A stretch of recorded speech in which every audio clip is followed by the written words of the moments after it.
This is Football Night in America, served by Applebee's. Mike Florio in the box. Drew Brees, Tony Dungy, Mike Tirico hanging out with you to look back at Sunday number 9 in the NFL. Florio, we don't have as much time in the game as these two do, but I'm going to start with you. We're halfway through. I feel like I don't really have a great feel for what's going on in the league. Can you put your finger on why it's been so inconsistent at the top throughout this first half of the season? I have absolutely no idea, and today was the craziest one yet. I really felt like in the NFC we had 6 teams that were separating. The Falcons had something to say about that against the Saints today and pulled them down a game. The Falcons now have to be taken seriously. It just seems like once we figure a team out, they do something that makes us think we were wrong all along. And I think this happens every year. And what makes it harder this year, 17 games. Don't know how that 17th game is going to factor into it. Don't know how many losses is going to be one too many to not get in. Drew, you're seeing the league in a different way this year, right? You're so used to 1 week. Now you're seeing it from a broader perspective. But what has struck you as you've watched the first half and how inconsistent it's been to identify who the good teams are? Yeah, I think you understand there's going to be ebbs and flows, and teams aren't going to play their best every week, but the teams that can find a way to win, there's a lot to be said for that. Also, the teams that have a certain amount of depth, just understanding, too, that, hey, you're going to have injuries at times, and you may end up losing a guy or two for the year, and you've got others that have to step in. So, for example, a team like Arizona, I think with the depth, with the amount of explosive weapons that they have, you feel like, all right, they're hitting on all cylinders. They've got every element. That's a team to be taken seriously. Other than that, I just look around and say, I'm not sure on a weekly basis who's going to show up. I'm going to go back to put my coach's hat on and go back on my soapbox about preseason. I don't think we played enough in the preseason. I don't think teams were ready. I always thought it's about October 1st, you know who's good. I said this year it'll be November 1st because we that first month was like preseason. It's past November 1st, and I still don't know. But I don't think teams really got grooved in fundamentals in preseason. We're going to dive into the specific games in a second, but I want to follow up with you on that. The league is so transient, right? Like 40% of a team changes. You saw that in the locker rooms, Drew. Like, here come 12 guys, 13 guys. Is that one of the reasons why we're having such a hard time focusing in on who the good teams are? It is, and you've got to play together. You've got to build that chemistry. Last year, I live in Tampa, and everybody, what's wrong with us? They thought Tom Brady was going to come in and just set things on fire. Well, when did Tom start playing well? December, really, and they got on that run. It takes time. You have to put things together, and now we're so afraid to get people hurt and all this, and preseason practice, getting yourself ready, we're just not doing enough, in my opinion.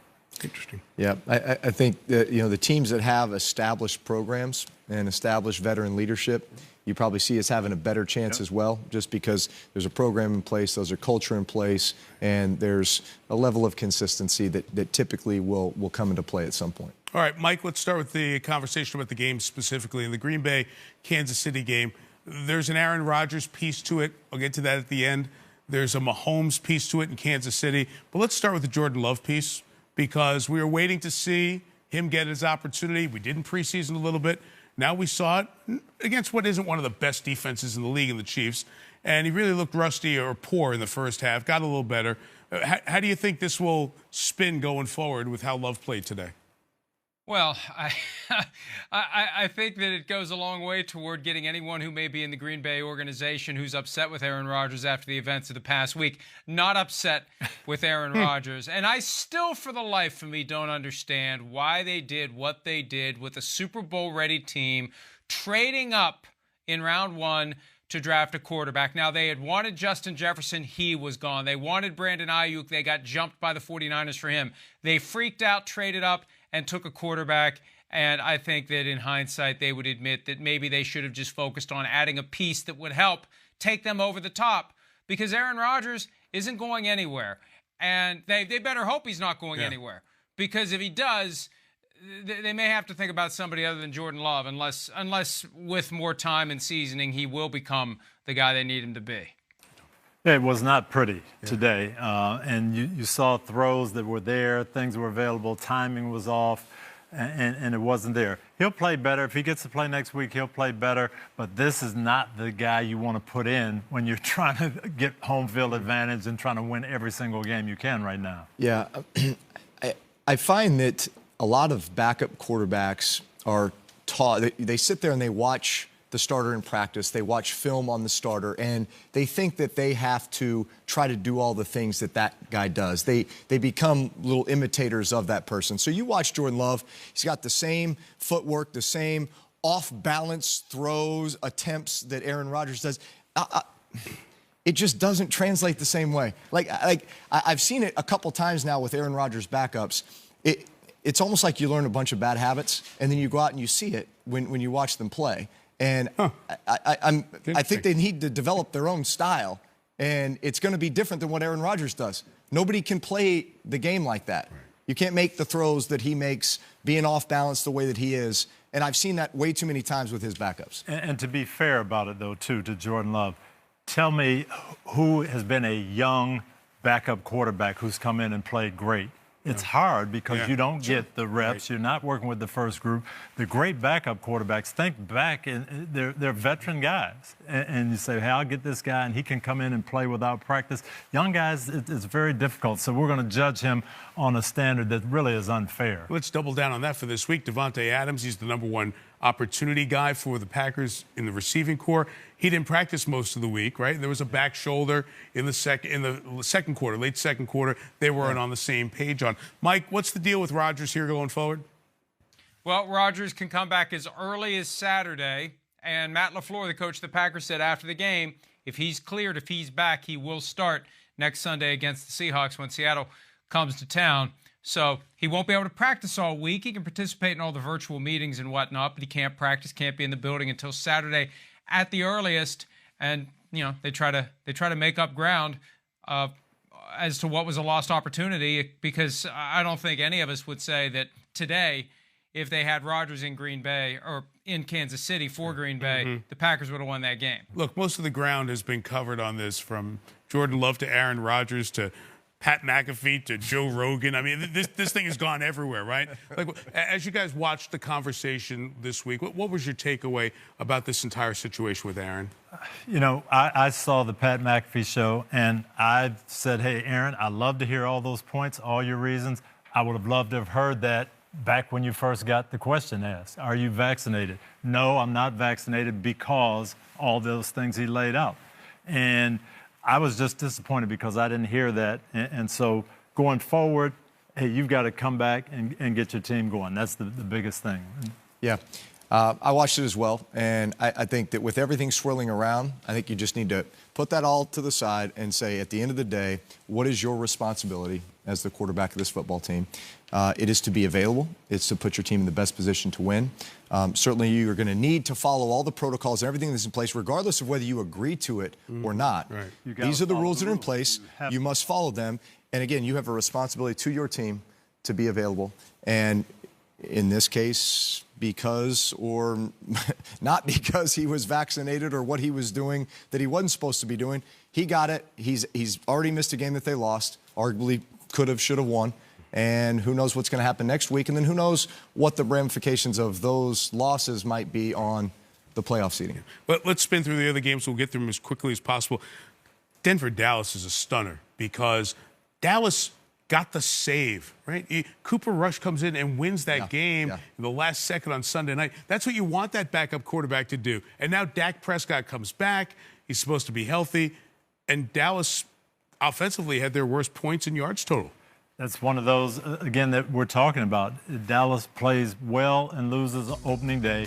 Then they win 6 straight, and we're saying, man, these guys are really good. This is the best Dallas team we've seen. And then we don't see it at all today.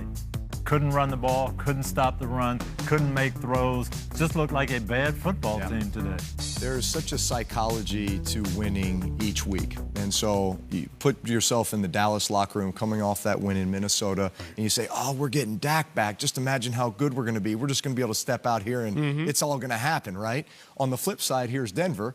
You lose Von Miller. There's all the the talk about that, and yet what that causes is, man, everybody really focuses and, man, do your job, and and then they go out there and they play lights out, right? And so you see it every week with a team that comes off a big win and then they just don't show up the next week. And there's such a psychology to playing each and every week and putting your best effort together and finding a way to win that game. Mike? Yeah, I call that the step on a rake game, and we see it. We see it. We saw it with the Titans against the Jets, and we saw it with the Cowboys. We're getting Dak back, and we won without him, so we're really good. And the Broncos traded Von Miller. What's wrong with the Broncos? Why would they trade their best player? And just it all lines up perfectly. The Broncos get motivated. The Cowboys get complacent. Coach, I think it comes down to coaching, because it's up to the coaches to always make sure that the players are focused, and team leadership too, but it starts with the head coach. You got to be ready every week, because none of these teams have been relegated to the CFL. They're still in the NFL. They can beat you any given week. Amen. Amen. We need to build an animation of Florio stepping on a rake and or maybe Chris Sims, stepping on a rake and getting the head. It's the Florio step on a rake game. Cleveland, Cincinnati, the Battle of Ohio. So Odell Beckham Jr. Mike, first, what's the deal with Odell here going forward? He's going to be waived tomorrow, and they tinkered with his contract, but not so much that it's out of the question for a team that has the cap space or that can put the cap space together quickly to claim him on waivers. He doesn't want to be claimed on waivers. He wants to become a free agent. He's never been one in his entire career. But I was talking to somebody tonight who's in a decision-maker position with one of the teams, and the idea is it doesn't matter what Odell Beckham Jr. wants. If one of these teams decides they want to claim him, that's what the rules allow for. Right. If he'd been cut last Monday, he's a free agent. This week, he has to go through waivers. And I think back to 2002, Deion Sanders was on the reserve retired list in Washington. They wanted to let him go join the Raiders. Well, Marty Schottenheimer, who'd been the coach in Washington and the reason why Deion Sanders retired, he was now the coach of the Chargers. And he claimed Deion Sanders on waiver and kept that from happening. So I'm going to be fascinated to see if somebody says, sorry, Odell, you don't get to pick your next team. We're going to exercise our right to claim you. Mike, it's the reverse order of the standings, the waiver order list, correct? Yes. Right, so it's the your Lions first your option. Lions have dibs. They're Detroit's Lions. So what'd you see on the field with Cleveland today? Well, I almost could see that one coming. All the drama, Odell here, not here, who's disrupting the locker room, who isn't, what's going on. Right. And they said, you know what? Forget whether he's here or not. We're going to go back to playing the way we know how to play. We're going to run Nick Chubb. We're going to pound it. We're going to take some shots. Defense, you got to start playing like you can play. And you could almost feel those guys saying, hey, we got to get this done. And they did. Yeah. I can't get over what Mike just said about the fact that the San Diego Chargers claimed him, Deion Sanders, in 2002, because I was with the Chargers. I could have been Deion Sanders' teammate? Is that what you're saying? Yes. I'm sorry. I lost focus If Marty when you said Schottenheimer wasn't there, Mike, yes. I worked for Marty Schottenheimer for 3 years. He was not going to let anything good happen for the Raiders. If he could stop it, that's the no truth. way. So you know that, right? No love lost in the division. No, so. That's for sure. Yeah. Bengals have lost back-to-back games. That AFC North has now compressed, just like the West. We're not going to mention Buffalo here, but Buffalo and New England have the same number of wins all of a sudden. Like these things, and they play twice in the last 5 weeks, I think it is, of the season. So I'm going to put up a bid for Arizona. You mentioned them earlier. I think they might be the best team in the NFC, guys. Maybe the NFL. Steve Keim has built a really good roster. We saw that depth tested today. Colt McCoy led them to a victory. Yes, Kyler Murray, who has done so much in that offense, he doesn't play. DeAndre Hopkins doesn't play. A.J. Green doesn't play. And you're saying, where are they going to get points from? Well, Colt McCoy, James Conner, they got the job done. And I think it's what you're saying. Hey, we got to rally together. We don't have all our guys. Let's go out and show people what we're made of. It's the team with the most depth and probably the most complete team, too. When you look at the way that defense has played this year, their ability to apply pressure on the quarterback. They've got some playmakers in the secondary, good ball skills. They've taken the ball away a lot. So you combine those two things, and even if they do lose a piece or two down the stretch here, you feel like they are built to win. Mike, tag on Arizona if you want, but just another point here. That's a disappointing loss for San Francisco. Swept now, and they continue to struggle at home. Yeah, it's bad. And you take away 2019 when they went to the Super Bowl, and this is a team that has not been good under Kyle Shanahan and John Lynch, and you have to wonder what's going to happen there moving forward, how hot the seats will get next year. Will they become overwhelmingly hot this year? Will there be a new GM next year and Kyle Shanahan stick around? A lot of questions are going to come up because this was a Super Bowl roster yet again, and they've had injuries again. But, hey, everybody's got injuries. Everybody's got to deal with that. The Cardinals went in there with Colt McCoy at quarterback and won the game. That falls into the inexcusable category from the 49ers' perspective. All right, speed round here. As we said, the end of the Monday night game, Pittsburgh hosting Chicago, gets us to the exact mathematical halfway point. 136 of the new 272 game schedule done. So I'm going to let you draft teams. I'll let you go first, Tony. Seniority does win out for something here. I'm going to take a team in the AFC. Who's the team that you feel best about going into the second half? And then when that team comes off the board, the other guys can't have them. I'm going to start with Baltimore this week because a couple of weeks ago I wouldn't have said Baltimore. I'm giving you a team for the second half of the season. They can run the football as the weather gets a little colder. They play a lot of close games, and they got a great kicker who can finish off those games in Justin Tucker. So. I'm going to say the Bills because they're playing good defense, and they're going to figure out the run game. They're going to figure it out. Florio? I'm going to go with the Patriots for one very important reason. What? Are my ears deceiving me? Didn't we just say they have almost the same number of wins as the Bills? Yeah, absolutely. Mac Jones has not lost on the road. They're getting better before our eyes. And if they get to the single elimination tournament, we know how dangerous they can be with Bill Belichick. If they get to the playoffs, they are going to be a tough team to deal with in January. Great picks. Great picks. All right, let's go to the NFC. Drew, I'll let you go first. Well, I think we all want Arizona, right? You know what? I think speed round. Yeah. I'm gonna say Green Bay. Green Bay. Okay. You'll go Green Bay. Yeah. All right, Florio, I'll let you go next. Well, I'm glad you let me go next because I figured Coach would have taken Tampa Bay.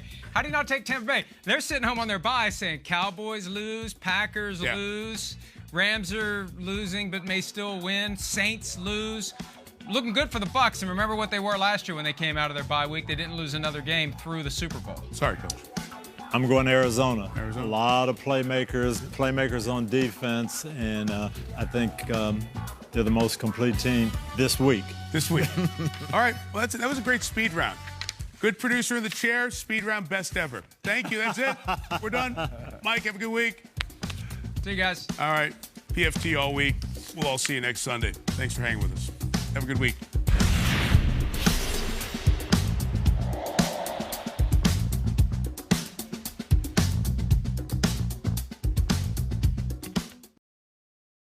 Hi, I'm Mike Tirico, and thanks for watching. Make sure to hit subscribe for the latest news and highlights from NBC Sports.